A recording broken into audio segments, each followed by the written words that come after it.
Você já se perguntou como suas finanças são comparadas com a classe média? Qual é o valor médio que os outros economizam para a aposentadoria? Como seu salário se compara ao que os outros ganham em um ano? E quanto aos seus gastos? Dar uma olhada nestes números lhe dará uma visão mais profunda da sua situação e eles podem ser usados para avaliar se você está ou não à frente da maioria das pessoas de classe média. Te peço que preste muita atenção, porque alguns deles são bastante surpreendentes.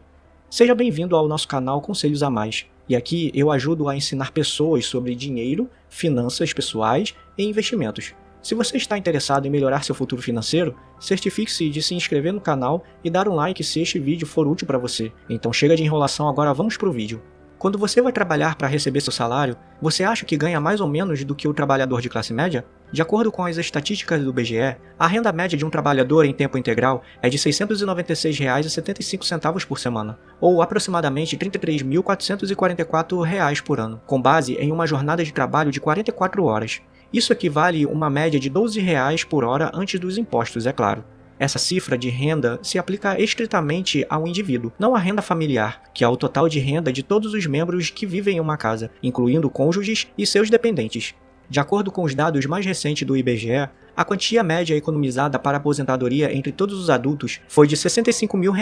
Essa quantia é baseada em todos os grupos etários, mas leva em consideração apenas aqueles que têm contas de aposentadoria, já que cerca de um quarto dos brasileiros nem sequer possui uma. Se alguém se aposentasse com essa quantia usando uma taxa de retirada segura de 4%, produziria apenas R$ 2.600 por ano em renda. Pessoas com idade de 25 anos ou menos tinham um saldo médio de conta de aposentadoria de R$ 1.786. O grupo etário de 25 a 34 anos viu um saldo médio de pouco mais de R$ 14 mil, e o número subiu para quase R$ 88 mil para aqueles com 65 anos ou mais.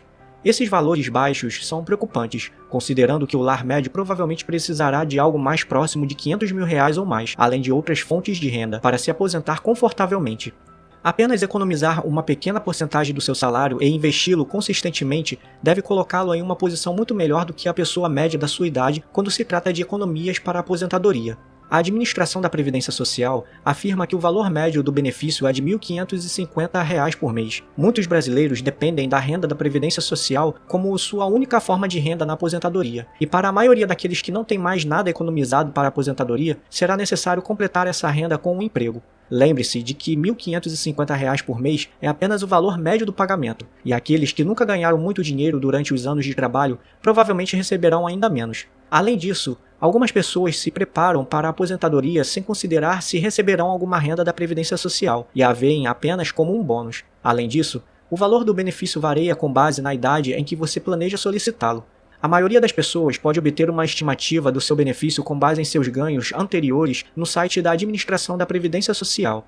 A média dos lares gasta cerca de R$ 5.567 por mês, conforme observado pelo Departamento de Estatísticas do Trabalho. Ao longo de um ano, isso equivale a cerca de R$ 67 mil em gastos anuais, o que significa que você teria que receber essa quantia anualmente como um lar apenas para sobreviver.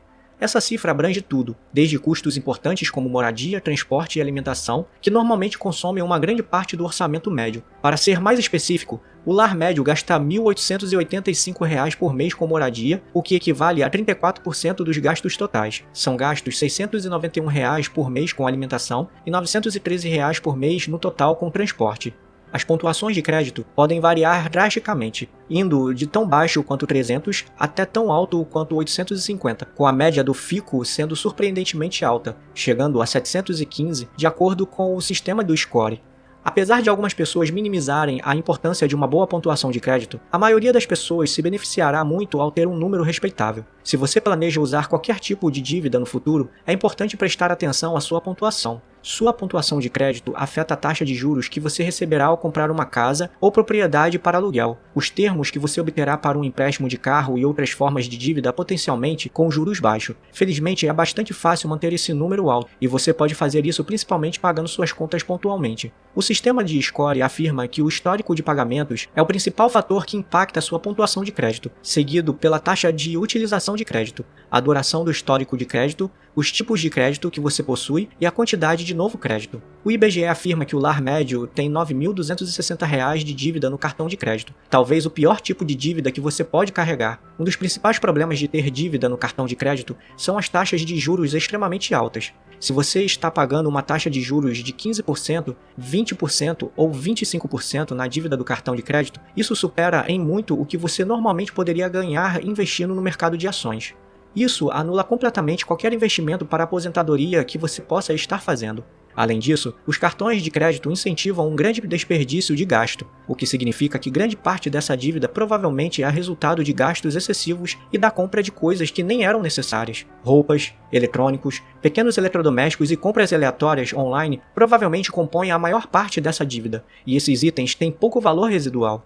A solução fácil para isso é pagar o saldo integral todos os meses. Não compre nada que você não possa pagar ou use apenas um cartão de débito. É uma boa ideia acompanhar o seu patrimônio líquido para que você possa facilmente verificar o progresso à medida que constrói riqueza. O patrimônio líquido é uma excelente maneira de avaliar o seu bem-estar financeiro e determinar pontos fortes ou fracos. O patrimônio líquido é calculado somando o valor de todos os itens que você possui, como sua casa, veículos e outros bens, além das suas contas de aposentadoria e subtraindo tudo o que você deve, como uma hipoteca, como falei no vídeo passado. E para te ajudar, vou deixar fixado aqui no card no seu canto direito superior da tela. Você pode se surpreender ao saber que o patrimônio líquido médio das famílias no Brasil é de cerca de R$ 122 mil, de acordo com o Federal Reserve. Para aqueles com menos de 35 anos, o patrimônio líquido médio é de menos de R$ 14 mil. No grupo etário de 35 a 44 anos, a mediana é de R$ 91 mil. De 45 a 54 anos é de R$ 168 mil. De 55 a 64 anos é de R$ 212 mil e de 65 a 74 anos é de R$ 277 mil. Esses valores de patrimônio líquido são fáceis de superar com uma renda razoável e disciplina financeira. A quantidade de renda que a pessoa média economiza varia de ano para ano com base em diversos fatores, como a economia, além de outros. Informações coletadas pelo Bureau de Análise Econômica dos Estados Unidos mostram que a taxa média de economia fica em torno de 6%. Portanto, as pessoas economizam cerca de 6% de sua renda após impostos. Esse dinheiro pode ser poupado para a compra de uma casa, reforma da casa, um carro novo, faculdade, aposentadoria ou despesas inesperadas. Depois de financiar todas as metas de economia de curto a médio prazo, isso não deixa muito para a aposentadoria. Considere que a entrada média para a compra de uma casa é de R$ 62 mil. A reforma média da cozinha custa cerca de R$ 26 mil e o custo médio de um carro novo passa de R$ 47 mil. Especialistas sugerem que as pessoas devem economizar pelo menos de 10 a 15% de sua renda apenas para a aposentadoria, e ainda mais do que isso se o seu objetivo for se aposentar mais cedo. Além disso, você precisa economizar para outras compras futuras que gostaria de fazer. Todo mundo deseja a capacidade de se aposentar cedo para não ter que passar a maioria do tempo no trabalho. A idade média dos aposentados é de 61 anos, apesar do fato de que a maioria das pessoas nem conseguem receber seus benefícios completos da Previdência Social até os 67 anos. Para mais contexto, alguém que atinge a idade de 65 anos pode esperar viver mais 19 a 21 anos e meio, de acordo com a administração da Previdência Social. Se aposentar no início dos 60 anos significa que você esteve na força de trabalho por cerca de 4 décadas completas. Para aqueles que começam a investir cedo, esse período de tempo lhes dá ampla oportunidade de ganhar juros compostos, mas se aposentar aos 61 anos deixará tempo suficiente para fazer as coisas que você realmente gosta? Aos 61 anos, há uma boa chance de se ter boa saúde e mobilidade, mas quantos anos mais você pode esperar estar em boa forma o suficiente para desfrutar de seus hobbies? É difícil ter uma perspectiva clara sobre como você está lidando com o dinheiro, e às vezes parece que você está longe de onde deveria estar e fazendo pouco progresso. Essas estatísticas financeiras da classe média certamente vão te surpreender e te darão uma visão de seu bem-estar financeiro. Você pode perceber que de muitas maneiras está se saindo melhor do que a classe média, o que lhe dará o impulso para continuar melhorando. Desde já agradeço por ter assistido até aqui, e se você gostou, curta, comente e compartilhe esse conteúdo para ajudar nossa comunidade a crescer, pois o sucesso desse canal só depende de você.